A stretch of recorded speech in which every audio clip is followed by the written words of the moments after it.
this up this past winter, and it didn't mean anything. I'm going to bring it up today, and it's still not going to mean anything, but I'm doing it anyway. Good morning to you. Good Friday morning. I'm Dejan Kovacevic of DK Pittsburgh Sports, and this is an especially useless episode of Daily Shot of Pirates. It comes your way bright and early every weekday if you're into football and or hockey. I also offer daily shots of Steelers and Penguins in the same place that you found this. It'll be Pirates versus Diamondbacks tonight at PNC Park. That's a 6:40 p.m. Luis Ortiz first pitch. I'll be over there covering it for DK Pittsburgh Sports. But before we get on with the post-deadline portion of the season, the one that Ben Cherington accurately described the other day as the place where all of our attention now goes, I want to throw one last little harsh spotlight on the issue that always seems to be at the forefront of Pittsburghers' minds when it comes to this particular franchise, and that, of course, is payroll. The Pirates' payroll, as it currently stands, for this season, meaning the way it would project to finish the season, the total amount that's expected to have been paid out right now, is $86 million. I have been making the point since probably even longer ago than this past winter that the 2024 season should have seen the Pirates return to the $100 million plateau at the least. I've based that on a couple of things. Number one, and the obvious one, is that the Reds and the Brewers, who are in the division and who operate in markets that are smaller than Pittsburgh, are up into the 120 range, while the Pirates are still below 100. Well below 100, I should say. Number two is that the Pirates themselves, back in 2013 to 2016, did crack the $100 million mark. Not by much, in fact, just by a hair, but they got there. Not coincidentally, those were the team's most successful seasons in recent memory, and oh, by the way, the most profitable. Understand what I mean when I say profitable. I'm not talking about total revenue intake. I'm talking about actual profit margin. Those were the Pirates' most profitable seasons under Bob Nutting. Now, a couple of years go by after that. Front office changes. Cherington comes in, wants to do a complete blow-up. You'd be nuts to overpay on a rebuild. So everybody buys themselves 3 or 4 years. Well, this, as I've mentioned at least a couple of times, is year 5, and the payroll should have been higher. Even if you account for the Pirates having lost their local television contract, which never seems to come up in these conversations, but is a very real thing, I don't know what the new dollar amount is. I don't know that they know what the new dollar amount is in their partnership with the Penguins and Boston-based Nesson in broadcasting these games. I do know that it's less than what they were getting before.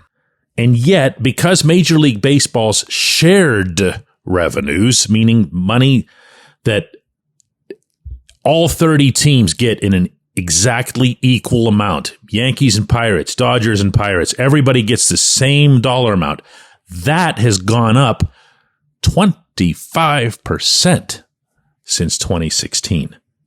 That's actually a more prominent figure in general than any local figure. So they can handle $100 million. But I have yet another point to make on this front, and this is the one that I really hope resonates out of this.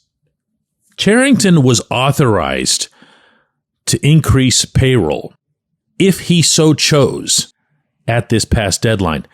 He chose not to.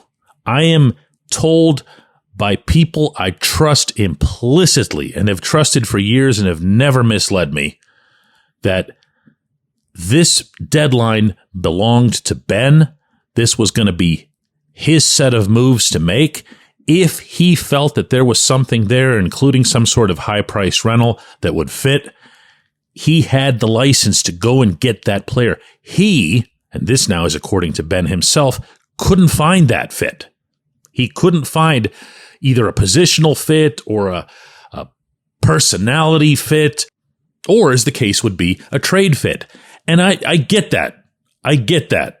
You can't just go and force something to make some kind of great big happy messaging. And he didn't. But, and as much as I criticize Cherington, he's not dumb. What I would do with that, if I'm him, I say in the offseason to Nutting, to Travis Williams, hey guys, remember when you said I could spend, more than what we had at the deadline? Yeah. You remember that I didn't? Okay, cool, because I'd like to have that back. And from there, the Pirates go from $86 million to $100. There's no reason not to be at 100. It's another 14. And unless my math is off, that will be year 6. And it'll also be the first full year of Paul Skeens. $100 million. Absolute bleeping must. And there, now that I've said it, now they absolutely have to do it. When we come back, J1Q. This portion of Daily Shot of Pirates is brought to you by our friends at North Shore Tavern. That's directly across Federal Street from PNC Park. It's home of Steak on a Stone, an eating experience, underscoring the word experience. The steak is brought to you partially cooked on an 800-degree stone, and you do the rest.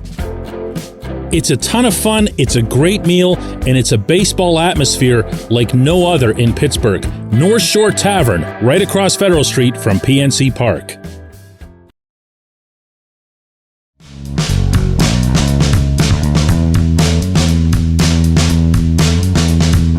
Today's J1Q comes from Matt, who says, DK, I loved your Thursday segment on Joey Bart. I agree with you, but I'll see that your Bart is the biggest surprise of the year, and I will raise you one Bailey Falter. Comparing the two, who's been your biggest surprise? Because where Falter was after the first week or two of this season, I'm not sure that I've been more surprised by anybody.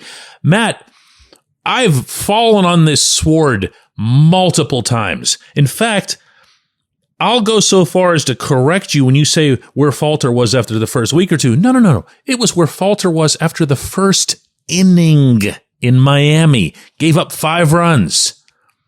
And I was down there and I thought I'd go into that clubhouse and see him looking sad and whatever because he had the tough spring training and everything. And he looked as upbeat as anybody. And not just because the team had pulled out the W over the Marlins that day.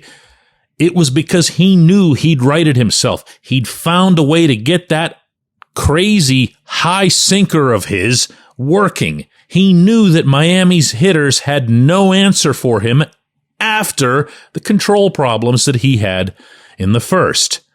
And sure enough, he was right, and all of us, myself included, were dead wrong. He didn't get the results in the spring. He didn't get the results in the first inning of the opener, and all he's done since then, with a rare couple of exceptions, is excel.